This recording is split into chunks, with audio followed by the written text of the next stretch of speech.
Let's get right into it, Matthew. The devil of Hell's Kitchen, Matthew. He's back. Oh boy. All right, I should clarify my history with the Go right ahead. Marvel, We got a whole minute of an intro. Yeah, with the Marvel Netflix universe. So I, like everybody else, watched Daredevil season 1 when it came out, and I was like, wow, this is pretty cool. Yeah. And I really enjoyed it. I thought it was a nice little origin story, got me hooked and excited for more. Sure enough, Daredevil season 2 comes out, and I'm like, oh, this is even cooler. This is even better. It was a masterpiece, in my opinion. Jessica Jones season 1 saw that, and I was like, this is pretty cool. There were a couple of things in terms of characterization that bugged me, but those are just kind of issues I have with a lot of, Western dramas series. And then from that point onward, I kind of just didn't watch anything else. I didn't watch any of Luke Cage or Iron Fist. Good for you. Didn't watch Defenders. And Good for you again. And so then I and didn't watch Punisher, which I hear Punisher is good. Oh, so you didn't watch Punisher. So I will be watching Punisher in the future because I like Punisher and I like Karen Page. Let me know when you do that. I wouldn't mind actually doing like a retro review of it, like, going back. I would love to do that. Because I thought, and once again, that could be like stuff we do on the podcast as well. That is something I thought was completely just forgotten because we had 2 shows back to back that kind of just killed the mood for everybody. We had Iron Fist and then Defenders, which was really disappointing. That when Punisher came out, I remember a lot of my friends, they didn't watch it as soon as it came out, and I had to like beg them. I'm like, no, you don't get it. Like this one, they're kind of back on track. And then we had like Luke Cage season 2 came and went. I didn't know it was coming out, and then it was like, oh, it's out.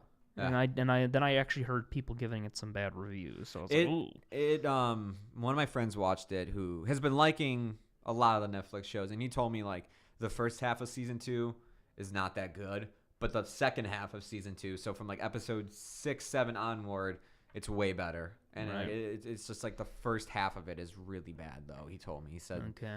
I guess on the Variety Viso scale, he told me about a C. Okay.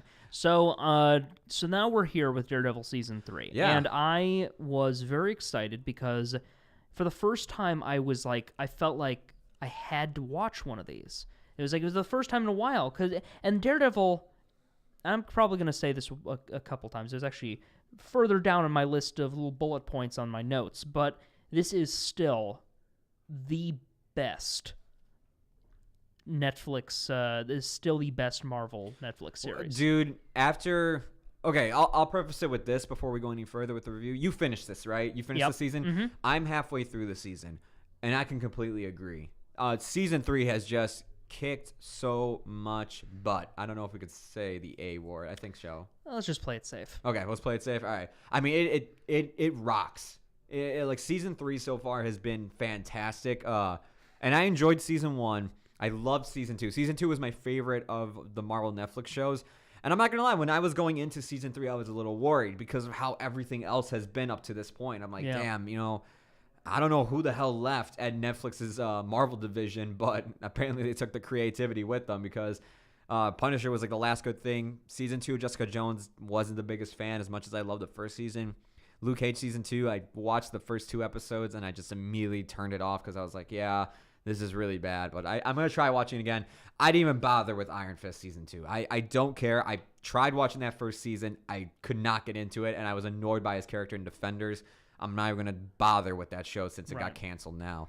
So coming into this, I was worried that, oh, man, I'm really hoping this doesn't go the same path. But, man, Daredevil basically came in and just basically said, let me take control again. Let me just be the captain here. Let me show you how all of this should be done, you guys. Because, like, it feels like the Daredevil creators still know what they're doing at Marvel.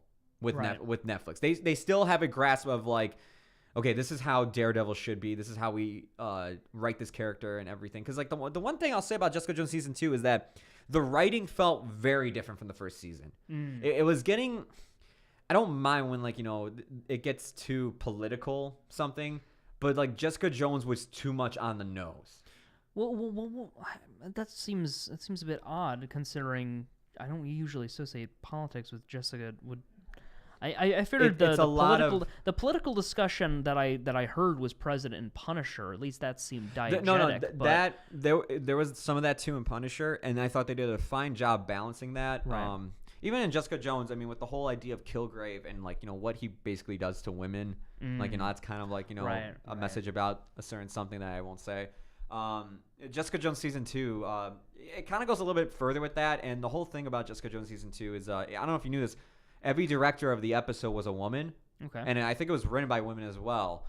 So it was like this big, huge women like movement thing of directing, writing, producing behind the scenes. And like, that's amazing. That's great. But it felt like the season got lost in that message. Okay. Especially when you get to the point where the villain's revealed. And literally when the villain got revealed, it felt like there was 4 to 5 episodes, nothing happened. And it was just the longest, like, drawn out, useless drama, and then it just got very boring, basically. Okay, that's a shame. Yeah, it was a shame because I love the character Jessica Jones. I think Kristen Ritter is fantastic. I thought she was amazing the first season, and when she got nominated for like Best Actress in a Drama, I wanted her to win it because I thought Jessica Jones was a fantastic character. Yeah, the first season was very good, and it was, I mean, because Daredevil really opened the door for a lot of possibilities, and it's a shame that things kind of took the turn that they did, and because there was so much kind of disdain is the word I'll use for a lot of the newer entries in that Netflix universe. I'm very glad that Daredevil came back, though. I'm worried that because of all the negative press the other shows had, I'm worried that people may not give season 3 as much of a chance. I've been seeing so many reviews trying to push people to go, no, please watch this one out of all of them. And in fact, actually, like when talking to some of my friends that didn't watch Punisher, they gladly started this when it came out. They were like, no, I'm watching Daredevil season 3. That's good. I'm glad. I think it's like, we had the first, I mean, Daredevil was the show that started it all. So it's kind of like, we look at it as like the grandfather of this whole like Marvel Netflix universe. And then season 2 came out and it gave us the best Punisher that we've been asking for the longest time, as well as Elektra, which, had a great, relationship with her and Daredevil. And then Defenders came out and it was okay, whatever. I mean, this show gets straight to the point. I mean, like, yeah, it does pick up where Defenders left off, but I mean, it gets over that real quick. It's and they have like a Netflix, they have like a recap thing when I started season 3. So it's like I'd kind of been following like what had been going on like with Defenders without ever watching it because Iron Fist just seemed annoying to me. And it's like one of my favorite memes is someone had been like, oh, I love the Defenders, Daredevil, Luke Cage, Jessica Jones, and Rosario Dawson, and because people just did not like Danny Rand. But he's literally one of the worst characters I think I've ever seen in a comic book show. That's a real shame because you think and it's like when I saw the episode where he appears in Luke Cage season 2. I've just seen the clips from that episode, and he was much better in that. And then I watched better writer, and then I watched a clip from season 2 of Iron Fist. I'm like, nope, still annoying. Well, I don't know why. It's like there's too many cooks in the kitchen. Yeah, I guess. It must just be that because I guess like the guys who are writing Daredevil, like Drew Goddard, the guy that wrote Bad Times at the El Royale. Yeah. I mean, he's still attached to this show. He still helped writing it, and he's only focused on this show. That's it. And you know what? Like, it really feels like the writers of this show came in and went, we just need to make this about Daredevil. Yeah. We're gonna ignore the whole universe that we've built here up to this point. We need to kind of pull people back in. Keep it simple, keep it grounded, focus on only Matt Murdock. Yeah, because if you think is so, and again, we're doing a lot of recapping and stuff. I do want to get to season 3. Yeah, we will. But season 1 was really good because it was a solid origin story, and for me, it was like watching the whole thing. It was like, this is really good, and I'm also just like, I'm just waiting for him to get that red suit. Season 2, in addition to being excellent and having its own self-contained story, which was really 2 big stories, the whole Punisher story, and then the whole Elektra story, and like the story of the Hand, which had its own kind of end, but also tied into what was going to be resolved in Iron Fist and Defenders. And so, if anything, Daredevil season 2 was really the point in which everything started to really open up, and expand this universe for that eventual team up stuff. with Daredevil season 3, I think they observed the problems and that They went, whoop, that's not a good idea. and so they were like, we're going to just make it we're going to make it just one, like, we're going to have it very self-contained, very focused, so people who may not have watched all the other stuff can still, it's like, have you watched Daredevil season 1 and 2? Boom, you're solid. Yeah. It's gonna be fine. I have two friends, they're a couple, and I got them into, well, the boyfriend got her into Daredevil, and I got him into Daredevil. And I asked them, like, are you guys going to try watching Jessica Jones, Luke Cage, or Iron Fist, or Defenders? And they went, maybe just Jessica Jones, because everything else they heard okay things about. And they said they'll check out Punisher. But, like, I told them immediately, I'm like, yeah, you know what? I'll tell you guys if you need to know information about Daredevil season 3, like, you know what happened to Defenders, but just go straight to season 3 of Daredevil. Like, just do it. And that just seems to be the thing with everybody. And it for the writers to do that, it seemed like the best call. It's like they took a step back. They realized the criticisms that were there with Defenders and all the other shows. They were like, okay, we're not gonna, because I don't think they even mention. I haven't seen any mention of anybody else so far. I can tell you there was like one like reference kind of made jokingly to another character, like at the end, at the very end, which is like really kind of the most that we get. And then besides that, there's like in like one of the first episodes of season 3, like Daredevil's having a conversation with Karen Page and Punisher comes up. Yeah, but, I mean that's because I mean Punisher was part of that show, and a huge part of Karen Page's arc. Yeah. So, but yeah, They really did a great job of making Daredevil season 3 just kind of not stand on its own, because I mean you've had to watch stuff, but the stuff you will have had to have watched to prep yourself for season 3 you still gotta is watch considerably 1 and 2. Yeah, like you can't just be like, oh, I'm gonna start at season 3. No, you gotta watch season 1 yeah, and 2. obviously. But do you have to watch any of the other Netflix shows? No, you really don't. So. I mean, if you want, some little.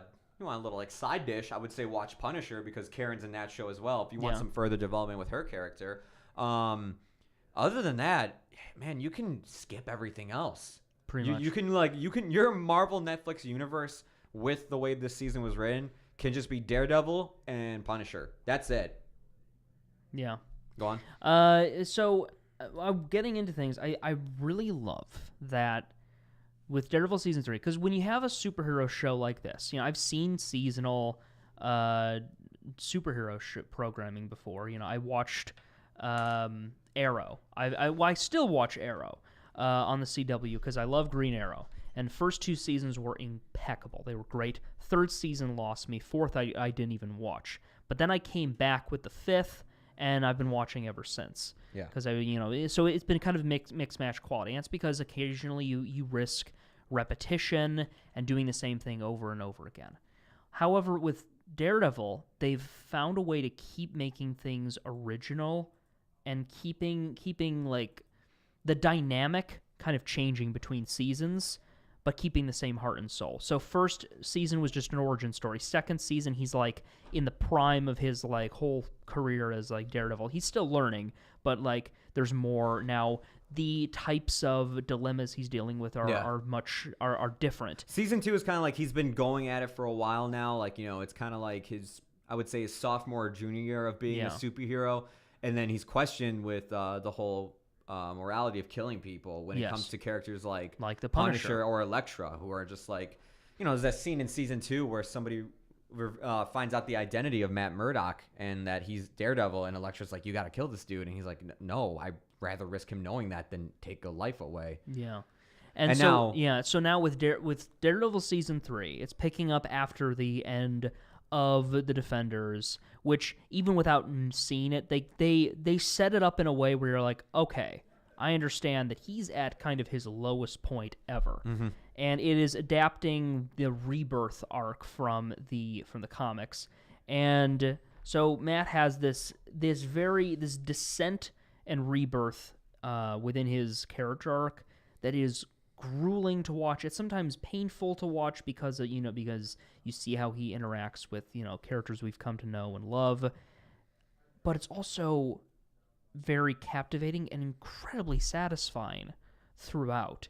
And that's the thing. It's like it at no point while watching season 3 was I like, oh, this is just like season 2 or just like season 1. It Mhm. was they're all very different stories, and I like that. Oh, sorry. Yeah. No, I completely agree with you there. And this is going to go into my first point is that I really like seeing Matthew. It feels weird calling him Matthew. I really like seeing Matt Murdock at this lowest point. It's something that, like, when it comes to superhero movies, it's a bit risky because sometimes they do it and it doesn't work. Like Iron Man 2.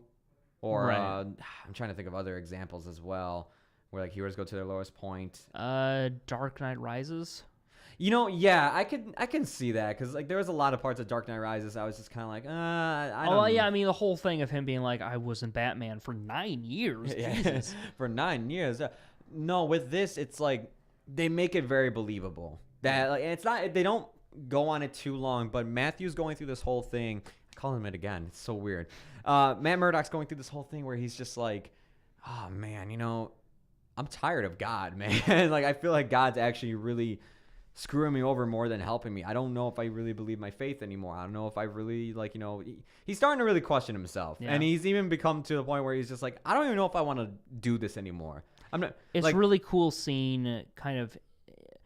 It's not something that I often see, like especially with superheroes and comic book characters, is like them kind of questioning like their faith and stuff like that, Yeah. and seeing his arc involving that, because it also connects to another very important and very major new character added here, which is Mother Maggie. Is that her name? Yes, Yeah. and this was a scene I wanted to bring up where Matt Murdock basically kind of tells her, I'd rather die as the devil than die as Matt Murdock. Like he's just become a point where he's just like, I don't want to be Matt Murdock anymore. I just want to be the devil's Hell's Kitchen because literally that's all I get in life now. I'm tired of everything else. But one thing I gotta say is that, man, I really love every character in this show so far. Especially in this season. I mean, everybody, it's all returning cast. Charlie Cox is, of course, Matt Murdock. Deborah Ann Woll is Karen. Eldon Henson is Foggy. Vincent D'Onofrio is Wilson Fisk. And we have a new character added in, which we'll talk about momentarily, basically the villain of this season. Mm-hmm. But Mother Maggie, who I got to find out who she's played by. Mother Maggie, she is such a minor character, but like everybody in this season, I feel like, compared to every other season, has had a moment to shine. And it's so nice to see that. Like, everybody feels like they have actually something to do here. Yeah. And in fact, Foggy's character, I gotta say, he's not annoying anymore. He's not. So I've had many a discussion about this in the past with people, especially my dad, because he's a big comic book fan. He's the biggest comic book fan I know. And and when I told him like how annoyed I was with Foggy, he sort of was like, no, he wasn't annoyed because it's like he kind of like. He could sort of like see the Matrix, as it were. Like he was like, I understand his motivations and like why he feels that way. But for me, it's like season 2, it just kind of felt like he was like, I found out that my best friend is a superhero and I don't like it. And I don't like it. Yeah. Because he's putting himself in danger and he's being reckless. And also, like, Eldon Henson has not been the best actor either, especially in season one. Yeah. But I guess he must have heard some criticism about that. Because I gotta say, so far in season 3, from what I've seen of him, one, not only is his character, like, actually trying to do something, like, he just doesn't stand on Matt's sidelines and go, Matt, what are you doing? You're insane. This is stupid, Matt. Stop doing that, Matt. No, he's like, all right, Matt, look, man, I can't stop what you're doing, but I'm going to try to do stuff on my side to hopefully not get you killed. And that's the thing. For me, it wasn't even just a matter of, like, I started watching season 3 and he was instantly better. He still was, like, I was still having those moments where, like, what's the actor's name again? Eldon Henson. I still think that there were times where it's like, that line read, bro, that was not that great. Yeah. And I was thinking to myself, it's like, there's no way that this guy can convince anybody of anything. But he grew on me throughout the season because I was like, oh, they're giving him stuff to do. Yeah. So at least I have a frame of reference for, like, how he's, like, participating in the story. Because I had friends who were like, well, yeah, it totally makes sense why Foggy would be angry because, there's this case of the century, in season 2 where, like, Punisher's on trial. Yeah. And he's off doing his superhero thing. It's like, I get that, but what was Foggy doing? Yeah. What was Foggy doing? And I know that he has some The entire lawyer time, moments to shine, but I can't remember them. And No, I think that's yeah. the In point. season 2, the only thing I remember him doing is just once again complaining about Matt being Daredevil. It was the thing he did in season 1. They didn't really do anything with this character in season 2. Yeah. He was like, because they did a lot with Frank Castle because they introduced him. They did a lot with Elektra because they introduced her. Karen had some moments to shine because she was with Punisher, and then Matt had this whole thing of his morale being questioned of whether or not he should kill people and everything, and having his past come back to haunt him and whatnot. Foggy was really just sort of like an accessory to Matt's descent as a character. Yeah, it really felt hurt like him. that.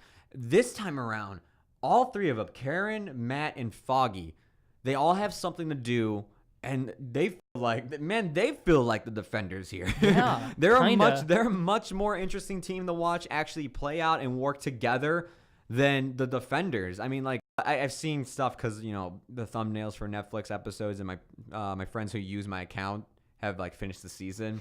So I've seen thumbnails of like eventually, like, you know, they cross paths even more. Yeah. So I know they're gonna meet up, but I mean, so far just the little bridge building towards, especially at the end of episode 6, where all three of them are working together. It's just so nice actually to see them all have a purpose and actually working together for once, than just being separated and just complaining to Matt the whole time, like, why are you doing this? It feels so nice now to see all three of them be like, okay, we know what Matt is, we know what Karen wants to do, and we know what Foggy wants to do. And they're all going to work together, and they're going to figure this whole thing out to bring down Wilson Fisk, who does make a return here. As the antagonist, as like an antagonist. I mean, he's been throughout all 3 seasons. as if to further kind of like sink the dagger that this season was meant to be like, hey, we still got it. Yeah. Marvel, Netflix, we've still got it. They bring Wilson Fisk back, and because they did have him in season 2 in a pretty interesting little arc there. Yeah. Of its own, but here they really did a good job of bringing him back to the fold. And I have a lot of thoughts. The way that they tell his story is so cool, because you really get the sense that it's like, you know that Wilson Fisk has a lot of power, but you also like see like logically his situation, and you're like, he can't possibly. Oh no, he does have a lot of power, and he can pull some strings, and it's them like kind of pulling the covers off, and you revealing, it's like, oh man, he is in such a position of power that we can't even imagine. One of my favorite things though about Vincent D'Onofrio as Kingpin is that no matter what into him, he always seems like he's got a story to tell. Yeah. It's just always like, they'll ask him a question and it's just like, we just need a simple yes or no, and then the dude goes off and tells like a story basically the whole time. So You will not remove your ankle monitor. You will not pass beyond the boundaries that will be shown to you. You will continue to have a strictly regulated schedule. That means eating, sleeping, shitting whenever I say. Do you understand, Mr. Fisk? I've spent much of my life alone. For many years. Pretending. I like looking at Agent Nadim's face, and he's just like, man, all I needed was a yes or no. I don't Yeah. need to know your backstory. which again, it's like going back to end of season 1 when he's like he's in the prisoner transport, and they're given, and he gives that whole story about the Good Samaritan and stuff like that. Really, really cool stuff. And but another thing about the story is that, so Wilson Fisk, in the position he's in, they pull the covers back as the series goes on to show, like, because he's made a deal to get himself out of prison, to basically rat out a bunch of other criminal organizations. He's working with this agent called Agent Nadim, an agent that's basically like at his low point right now in his career, as well as Matt Murdock. There's some parallels there, and while trying to basically get some information about other rival gangs, he goes to the prison that Wilson Fisk is at, trying to see if he can get any information. It's like a routine thing. He's supposed to go there, and he's expecting him to say no. Yeah, he even goes in there. He's like, all right, let's just cut to the point. All right, just tell me that I should, piss off and not come back. And then Wilson Fisk starts actually ratting people out, and slowly, it's like he's just slowly revealing more and more. And the more he keeps revealing, the more stuff Wilson Fisk gets handed back to him, such as solitary confinement away from other prisoners, and just a better protection and all this other stuff. And then, like, you slowly start saying that, yeah, man, Wilson Fisk plans out everything, and you see the power that he has. Because, like, by the end of not season 6, by the end of episode 6, you're slowly starting to realize, like, no, he's in control of everything right now. Yeah. He is the mastermind behind everything. Yeah, and so you mentioned Nadim, and I want to talk more about him at length, probably later, or I guess now. Go ahead. Because he's an awesome character. And at first I was, like, worried. I was just like, I don't know how, like, they're going to spend all this time focusing on this, like, other guy when we could be focusing on, like, the people I, like, already care about. But I'm glad they did, because his character, like, the type of story told through Nadim's arc is in itself, from the beginning, I was immediately like, oh, I see where this is going, and oh god, I like it because of how tragic it is. Because I saw the trajectory. It's like, we have this guy who wants to move up the ranks. He wants to become, like, higher in the ranks of the FBI. Help pay off some medical bills and everything back exactly, at his house. Exactly. And he sees all of that happening. He wants to get higher, and he sees an opportunity, and he's not really getting the opportunities he wants. And then he goes, like we said, he goes to Fisk, and he's not expecting anything. He's going through his routine. He's accepted. It's like, well, I'm stuck doing all this nothing work. And wouldn't you know it, Wilson Fisk says the one thing he's not expecting him to say, which is like, I'm going to give you a bunch of information. And from there, it's like Nadim is Just a pawn. And he doesn't even realize it at first. At first, he's like, this is the best. Like, now I have an opportunity to bring a bunch of people to justice. Yeah. And, of course, not perfectly, because as later find out, he is kind of, as he later realizes, he is a big pawn in this. And seeing him kind of grapple with that feeling of just hopelessness, and then finding his own resolution to it, it's what makes the end of the season so graphic, because he really does have an incredible heroic arc. I heard, I saw an article floating around that said why Agent Nadim is the unsung hero of season 3. Yeah. And I was like, I can kind of see that even at the point I'm at right now. Like, his character, like, you're gonna love where they go with this. I thought, like when I first got introduced to his character, I'm like, all right, he's gonna get killed off, like, probably early on or something. And it's like, no, he's stuck around, and, like, the more and more he's on screen, the more and more I'm like, no, he's actually a really cool character to see, like, interact with everybody as well. Like I said, man, they have done a fantastic job with every side character this season. Every character feels fleshed out or has a point to the story. And another one that we were touching on was Sister Maggie, who I think has some of the best scenes with Matt Murdock. I mean, her and Charlie Cox, her as in Joanne Whaley plays Sister Maggie. Her and Charlie Cox, amazing chemistry with one another. Amazing chemistry. Angry, sarcastic, and stubborn. Maybe you don't have any friends. Someone once told me that warriors were meant to be alone. That caring for people would make me weak. Sounds like he needed to get laid. Ha! That actually explains a lot. I mean, he was right, of course. I let people in, I paid a price. I won't make that mistake again. What is it? Took those out of storage. You were probably the last one to read them.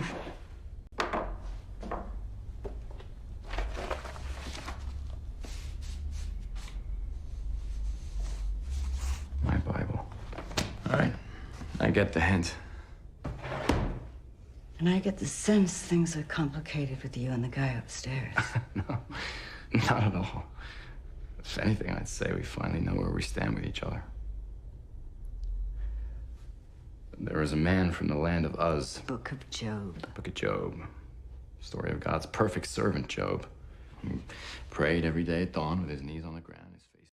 Like, even just, like, little interactions like that between the two are just really fun to see play out. And also, like, it helps really build that whole development of Matt being at his lowest point. And you really get a sense of that when he's reunited with his orphanage caretakers, like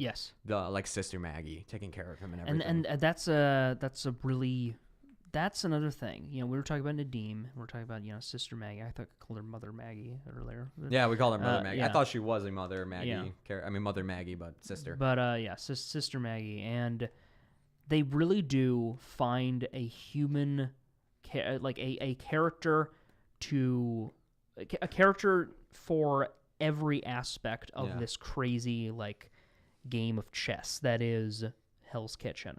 So you have the characters in the FBI, you know, two different types of characters in the FBI. You have your big antagonist, you have Daredevil, you have, you know, those representing like the law, you know, like Foggy. You have people representing like the people and like the press, like Karen.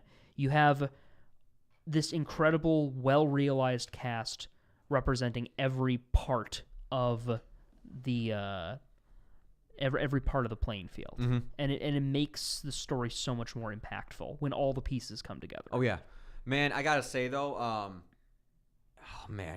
Bullseye kicks ass in this. Yeah, I was. When I heard they were going to do Bullseye, I was like, how the hell are you going to adapt that into Netflix? And when I heard, like, you know, they're going to bring in the whole thing where, like, yeah, anything he throws, he's, like, dead on accurate with it and whatnot.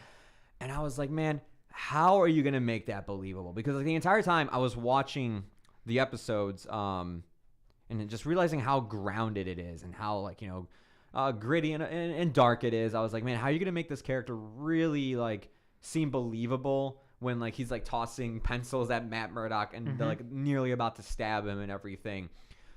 And they make it work. They make it work because of two things. One, they do some really creative action scenes with him. There is an action scene between, obviously, him and Matt. And it's my favorite action scene I've seen so far, which is hard because we're going to talk about another action scene that happened in episode 4 that I thought was incredible. And I thought, well, there we go. There's the best action scene of the season, probably. And then episode 6, there's another one, and it blew me away, like how creative they got with the whole idea of Bullseye being able to use anything as a weapon. This is a compliment of not only Marvel and Netflix, but the MCU, like in like movies. Bullseye is the very thesis of what happens when Marvel tries to deepen a character from the comics, because in the comics, we don't really know a lot about Bullseye's backstory. He's more of a silly character, too. So we never really get a sense of his backstory. So I would compare his portrayal in the Netflix series. This is essentially the Marvel equivalent of, like, the Killing Joke in, like, Joker's backstory. Okay, yeah. It's because it's a villain that is beloved by fans, whose backstory isn't necessarily needed and isn't always given to us. Yeah. But when it is given, you're like, this is messed up and crazy and awesome. Yeah, and even my biggest critique so far, though, with the season, episode 5 is where they get into his backstory. And it's not that his backstory was bad. No, it was interesting to see. The way they show it, though, the first part of it, like the first 5 minutes of his backstory, I thought was a bit cheesy. What happens is Wilson Fisk gets some files about Bullseye, and he starts reading them. Yeah. And the screen becomes black and white, Yes. and then, like, Wilson Fisk is walking around basically in the setting that in the file is describing. Yeah. And the first one is about him being on a baseball team with, like, a baseball coach, and the kid actor they have during that time. Yeah, it's not the best actor. It's not the best actor, and just it being black and white, and just, like, what ultimately leads to what happens to, like, the baseball coach. Yeah. It made me bust out laughing. But then the following 2 ones where it's him older with the psychiatrist evaluating him, I thought were way better. I kind of wish they just started there. Yeah, it's because you know, it's hard to get really good children actors. But it is. It's crossing that boundary of, like, really talented child actor, parents who will let them be in this thing that is really messed up and mature. That is really true. It kind of slowed things down a bit because it was like, oh man, like, this is kind of it felt more silly because it got into black and white. You see, you know, big Wilson Fisk walking in the background while this is playing out. Because it's one of my favorite, like, visual motifs when you're trying to maybe not motif. I'm trying to think of the word. And don't get me wrong, I didn't think it was a stupid idea for them to do that. I like the idea that I'd rather have us actually seeing this play out than Wilson Fisk picks up the file and goes, "He was deadly.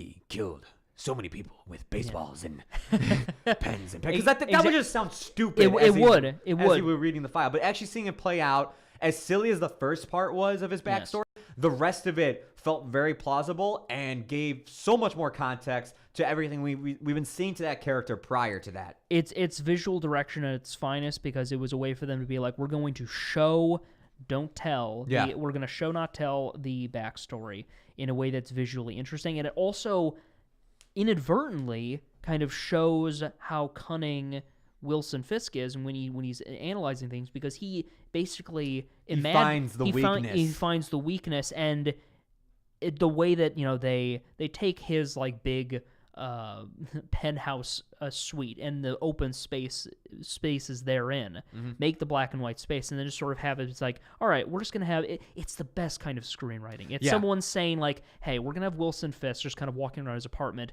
like imagining in his mind the backstory that he's reading about, and we get to show the audience how this character came to be, and Wilson Fisk analyzing it almost as if he can literally see it. But because of the black and white filtering, and of course just because logic, the audience is able to easily pick up on. It's like, oh, this is a flashback. It's the type of simple stuff that's all. It's like simple, but also not simple at all, and I love it. It's such great screenwriting. And just once again, I mean, my favorite part, as much as I keep harping on it, I just find it hilarious. Once again, Bullseye confronts him, and this is actually like the scene where he approaches him. Yes, because Bullseye is. We can go more into like what his whole character's deal is, but we will, yeah. He's a very violent. He has some very violent tendencies, and he's worried it's going to get him screwed over. Yeah. But Wilson Fisk, knowing him and having an eye on him, Wilson Fisk is basically like, I want this guy working for me. Yeah. So he does because Bullseye saves his life. Yes. I mean, this isn't really a spoiler, and it's in the second episode. Yes. There is basically a big attack while they're transporting Wilson Fisk to his penthouse suite.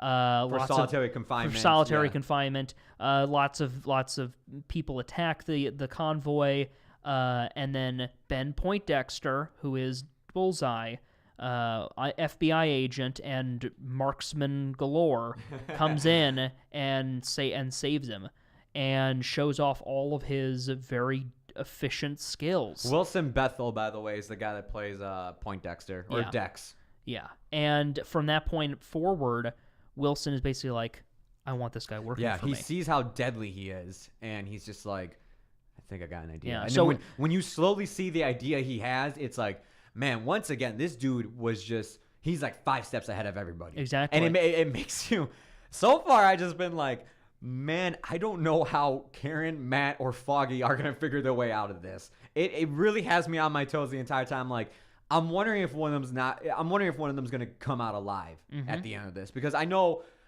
in the comics, and they did it in the crappy Ben Affleck movie, one of Bullseye's biggest things is that he does kill somebody close to Daredevil. So I'm wondering if that's gonna play out here. Obviously, don't tell me. But I'm really excited to see what they're doing with this character, especially the way episode 6 ends. But just once again, I mean, here's a clip of Poindexter confronting Wilson Fisk about like all the spying that he's been doing on him, and Poindexter realizing like, I know you've been like watching me. I know what you're doing. And of course, what does Wilson Fisk say to him as soon as he opens his mouth? Thing about me.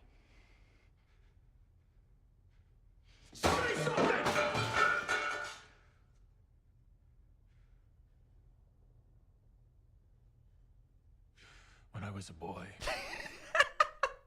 Just immediately, like, you can tell, like, man, he comes in there all furious, and he's like, now I gotta sit through your 5-minute back. I just love what we're doing comedically when we're just cutting away from it right as he starts. That's even funnier. When I was a boy. When I was a boy. But I'm surprised they haven't made an SNL sketch about that yet. It really should. I've been seeing plenty of memes now. Like, people have been pointing it out like more and more. Now they're like, okay, yeah. There's a little cliche with this character where like every single time he's about to like. Oh, but you don't mind because he's so good. Because Vincent D'Onofrio is an excellent actor and totally stays in character when playing Kingpin. Like, I mean, like, the man is very good as Kingpin and pulls off the look very well. And I will say, and I know you haven't finished it yet, so I won't spoil it, but I will also mention that Vanessa, the love interest from season 1, she has an interesting role to play. It's not as extensive or as minimal as you might think from watching like the second season and onward. Vanessa, Rosario Dawson? No, wait. Am I getting the name wrong of Wilson Fisk's love interest? Oh, no, you're right. Vanessa. Vanessa. Yeah, I'm sorry. Yeah. Yeah, Vanessa, Wilson Fisk's love interest from the first season, kind of makes her own. She has an interesting role to play, and for the small amount that she's in the third season, it not only completes Wilson's arc so well, but it speaks volumes on its own. Yeah. So you can look forward to that. That's great. I am, man, because like I said, I mean, every side character thus far has been fantastic. Now, we've been going on about the writing and everything, and about how Poindexter is a villain that you have sympathy for, but it's one of those villains where it's like, while you're sympathetic, you also realize they're kind of psychotic and they need to be stopped.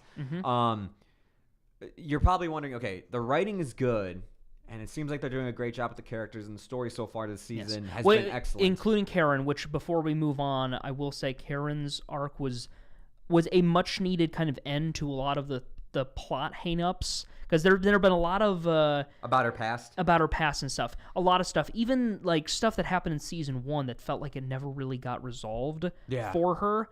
They do a good job of resolving that here, especially with like the first half of an episode, which I think is just dedicated to her backstory. And it's I thought it was nice to see them finally resolve those things. But you were saying, go on. Like I was telling my friends about all of this, like telling them, the writing is on point this season. They have a great story. I think this is, out of all 3 seasons, this one has the best story. Because the one issue with season 1 is that it's just an origin story, so you got to do the basics. Yeah. And there's nothing wrong with that. It's an origin story. You just got to do it very well. Yeah. And they did do that. Season 2, I loved everything with the Punisher. Those first 4 episodes I thought were fantastic. And then the Hand came in, and then it still was the Punisher trial. So it was like you were bouncing 2 stories, and sometimes some things got lost in the way.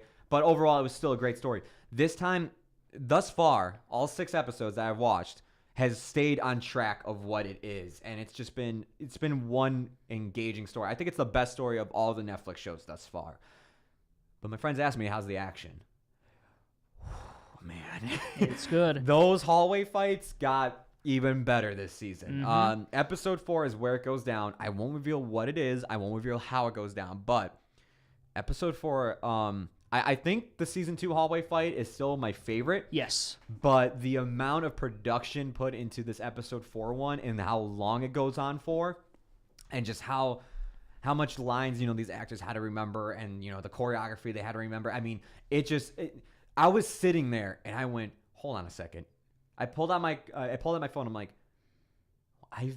this has been going on for 13 minutes. This has been one shot for 13 minutes. How the hell did they do this? I know, like, there's camera tricks to where, like, they actually had a cut, but we just don't see it. And so, it's still impressive. It's still very long takes. It's about probably 3 to 4 minute takes of just one shot spliced up into, like, 13 minutes. And they did a much better job of masking it, too. Yeah, they really did. Because season 2, there were, like, 2 moments during that big stairwell fight where you could, it was so obvious. But I didn't mind because it was so masterful. And even season 1, in the first hallway fight, like, you obviously know there's a cut when he went into one room, came out the other, or came back out of the room. There was a cut there and everything. But, like, still, I mean, they really hit it very well. They used really good lighting and very good camera tricks to, like, hide the cuts. I would say every season of Daredevil so far has had at least 2 fights where, from a technical aspect, they've really pushed the envelope and tested themselves. So, like, with first season, you had the hallway fight that everybody remembers. It was awesome. And then I think there was like one fight scene that was like a 360 shot taken from inside a car while he beat up a bunch of people. Yeah. It's less remembered, but it's something that was brought to my attention a while back. Season 2, you have the whole, fight with Punisher and Daredevil. And, mainly specifically the stuff in the stairwell. Yeah, in the stairwell hallway fight. Anything with Elektra. Anything like there. Anything with that. And so it's usually a mixture of, like, being memorable just for the sake of, like, setting or, like, intensity and its effect on the plot, or the technical prowess therein and what they did. This season, it's kind of like what I would. It's kind of like when you and I reviewed Mission Impossible Fallout. I was saying that it doesn't necessarily push the envelope as much as some of the other ones, but the emotions in the fights themselves are really, really awesome. Not only that, I would say they are the most creative. Yes. Like every episode so far, except episode 5, has had at least one action scene, and they've been good. But episode 4 and 6 stick out, especially 6. Man, I'm not kidding. This fight between Daredevil and Bullseye, I was like, okay, this is the moment I've been waiting for, because I wanted to see how they're gonna really use Bullseye's like quote unquote powers against Matt, and it is amazing. It's very good. It's like, wow, you guys really made this work. And it's done with, of course, great choreography and taking that camera and stepping back and letting the actors or stuntmen do their thing. Yes. And it's what I wish more action movies would do, because like it's clearly shot, it's perfectly edited, and it has great choreography, and it is engaging the whole time. So I would say those two fights. The hit's hard too. The hits are hard. And so those two fights, I would say, are the two that were like the most of the entire season. Those were the ones where it was like 100% incredible because because either it was just technically impressive and pushing the envelope, like the one from episode 4, or just generally amazing in every aspect, like with the one from episode 6, and telling a story through the fight as well in terms of the difference in their abilities, and how they countered each other's the abilities. Action, especially with those two scenes, it wasn't like just action for the sake of action. No, the action was actually moving the plot forward and telling a very good story. Yeah, all the other fights are good as well, and they're aided by they are entertaining because of the emotions already fueling those fights themselves.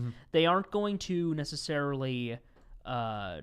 break new ground like with the two fights we've already been praising, but that's not to say they're bad. It's just that they set a standard, and then they didn't try to just constantly keep upping like because I was worried too, because like even in season 2 when the hallway fight first started, I was like, oh, you guys are gonna try doing this again, and they did a great job, and they did an incredible job, and then season 3 I was like, oh, here we go again. I'm like, you guys are going to try doing this? Whoa! Yeah. Okay. Because now it wasn't just a hallway fight. It was more of like a hallway. It was a whole building. It was a hallway sequence. So it was an entire performance in and of itself. Yeah. And, also, we cannot forget season 2 Daredevil, the prison fight.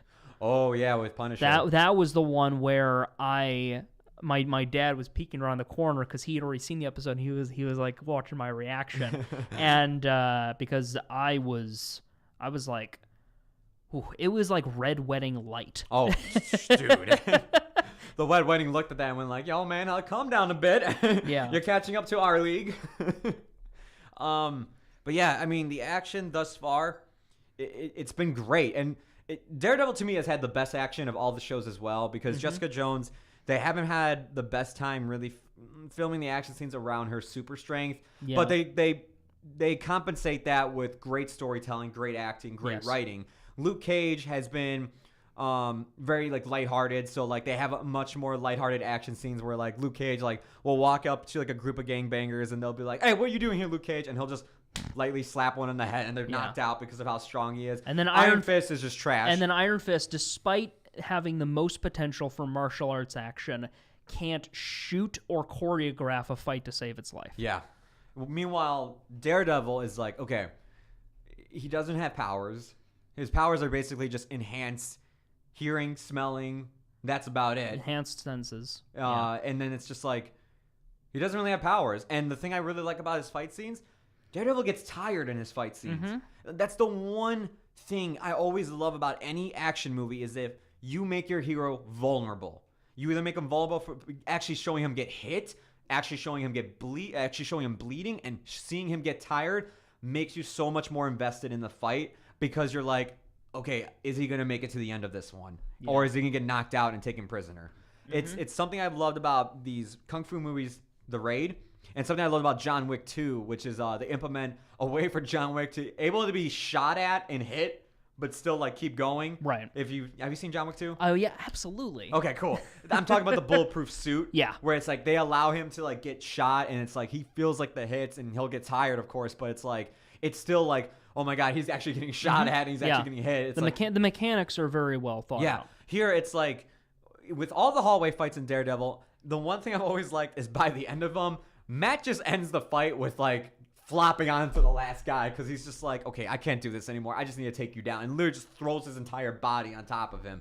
It's something that's interesting because my dad is just like, he likes it when like the hero is never getting tired and just keeps on going. Right. And he sees that like the tiredness as sort of like a weak person, where I see it as like, no, it just makes him more human and actually, once again, more grounded and makes the fight even better. Yeah, it's because then you know that man, the stakes are there. Yeah, like they fought with everything in their body and they still came out like barely. I mean, like, you know, that to me, it makes them a much cooler and better fighter too. It makes the scene so much better. Right. You got anything else you got to add in? Because I really can't say much more since I'm only 6 episodes in, but I gotta say I've been loving it, man. Yeah, you're gonna really love where it goes because there's some awesome stuff. Yeah. And real quick before you go on, when I do finish the season, I'll do like a quick 2 to 3 minute like recap of what I thought of the last 7 episodes, I believe. 'Cause Right. It's 13 episodes, right? Mm-hmm. Yeah. Okay. Then last like 7 episodes, I'll do a recap of what I thought about those basically, and give like a final grade. I am gonna give a grade now. It's just a mid-season grade. But Matthew, go ahead. Well, so I will just reiterate. I think the conclusion is incredible. I think that they do an excellent job of starting it off. Establishing some already pretty intense stakes from like a character standpoint. By the midpoint, realizing it's like, oh man, Wilson Fisk has everything under control. And then by the end point, there's moments where I was thinking like, how are they gonna defeat this? How are they gonna overcome this? And it makes the conclusion so much more gratifying because you get to see like how the heroes come together, and it's not all just like a merry happy ending, but it is satisfying, and they do, and there are some very very satisfying like rivalries and fights at the very end. It just feels so complete. I loved it. I will say this though, and this is an issue plaguing all of the Netflix Marvel shows, and really a lot of streaming shows in general. It's still a bit too long. I think that you're on Netflix. You're not on TV. You don't have to make every episode 45 minutes. You can make your episodes whatever they need to be to tell the story, because you're breaking a story into an episodic format. Whatever amount of things you need to convey to me, take whatever amount of time you need. Yeah. If I may, that is a problem I've had with every Netflix show, including Daredevil. So far, not in season 3. So far, I thought every episode had served its purpose or had like, scenes in there that I didn't feel like, okay, we could have cut that out. But every other show, even Punisher and the ones I've loved, like season 2 of Daredevil, I will say there have been moments I'm like, okay, we could have trimmed like this by 20 minutes, or this could have been an episode or 2 shorter than what it actually is. And that's just an issue with like, streaming services in general, is that when you're producing original content for that, they're still thinking in terms of the old rules. When storytelling, when you have a medium as flexible as online streaming, you can kind of break those rules. And it sucked with Defenders, because Defenders, when I heard that they were going to do 8 episodes, I was like, oh, okay, they're listening. They're listening. They're going to tighten like, it up. They're going to tighten it up, get to the meat of it. But I don't know how the hell this happened. Even with 8 episodes, it felt too long, because the first 3 episodes took way too long for them to meet up. And even the first 2 episodes felt pointless. I was like, man, there was no point to those. You could have made the first 2 episodes just the beginning of episode 3 and just have it the episode 3, like what happens at the end of episode 3, play out. It could have been like one whole episode. A show that does that really well? Which one? Castlevania. Season 2? Well, because the first season was only 4 episodes. Yeah. And it had a story it had to tell, and it told it. That is That is also due to the fact that originally It was gonna be a movie. It was going to be a movie, so like they found a way to like really just be like, Yeah. okay, we're just So they changed the ending and then they did what they did, I can't which is wait for understandable. that. I can't wait for that season. But two. but it's an example because here's the thing: it worked and it got people hyped, and I think that that more shows should do. This is something that I love about a lot of anime that I watch is that there will be stuff called OVAs, original video animations. They're not released on TV, they're not released in theaters. They're just like released on the internet Or and bridge stuff like cuts. that, or bridge cuts, and it'll be these shows, these adaptations that are conceived from the get-go to be, and sometimes there are going to be the conventional episode lengths. There was one of my favorite shows of all time is only 6 episodes, and it was like a 6-episode series. Each one of them was like 24 minutes, standard episode length. But then you have shows like there's a series of OVAs called like Planetarian, which is like this post-apocalypse type thing. And there was like one episode that was like a standard episode length, and then another that was maybe like 12 minutes. It's like they take the amount of time that they need, and then they make an episode that length of time. Mm-hmm. And if it's good, I'll be satisfied. And that's what I think that shows like Daredevil, shows on streaming services need to take away from. No, definitely. You want to give your final thoughts? I think I've pretty much summed up everything. Daredevil season 3, awesome. It's proving that Netflix and the Marvel Netflix still got it. They just gotta they gotta trim the fat. They got to and they gotta stop overthinking things. They can't try to be like the MCU. I know you're part of Marvel. They're technically part of that universe, but they aren't really acting like it necessarily. At this point, just make it its own thing. And make it you could make its own thing. I like Imagine. I do like thinking that they're all in the same place. I liked it at first, but at this point, it's just complicated things because the movies are getting much and much more grander. Mm-hmm. That I look back at these TV shows, like even though they are street level heroes, it's kind of just making me go, man, just be your own thing. All right, don't mention Cap, don't mention Thor, don't mention any of that nonsense. Right. Like even the snap that happens in Infinity War, I don't know if they're ever going to integrate that into the shows. I don't think they should, though. I think they can leave that out. They could probably mention it in passing and stuff, but honestly, I don't know. Honestly, it'll all depend on how 4 plays out. On how 4 plays out and Yeah, how Avengers 4. and how easily that they can just explain it away. But Yeah. I'm not too worried about that. Either way, looking at it as just what it is, which is the Netflix What we got Marvel. now. Yeah, well, looking as what we got now, Daredevil season 3 was incredible, and it's proven once again that there has never been a bad season of Daredevil. You are not going to go wrong spending some time watching this one. I'd give it an A+.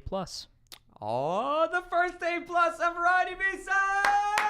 Yeah. Hey, I'm right there with you. I'm right there with you other than the grade because I haven't finished it yet. Right. But I'm telling you right now, from the way that this season has been going, it can easily be an A+ for me, without a doubt. I've been loving this season, and like if I had to grade all the seasons, season 1 to me would be a B+. Season 2 is an A. This season is also an A as of now. 6 episodes in, it is a very high A. Mm-hmm. If these next few episodes play out as good as they are or have been these past 6 episodes, like these next 7 are just as good as they have been, this can easily be an A+. This will be like one of my favorite seasons I've ever watched of a show this year. I cannot recommend this enough. If you have fallen out of the Netflix shows because the quality has not been that great, you haven't been that interested in the heroes compared to Daredevil, do not worry. None of that affected this season. It is still as strong as the other 2 seasons have been, and even better and stronger than those seasons too. I've been loving it up till I almost said up till now. I've been loving it from what I've seen now, and I can totally see it becoming an A+. And yeah, if you could, I like I said, I can't really go any further because I've only seen 6 episodes and I don't want to spoil too much. But yeah, man, I mean, characters are integrated well, the action's amazing, and the plot so far this season has been really, really good. And so yeah, it's an A for me for now. Totally can become an A+, and I could totally see that happening.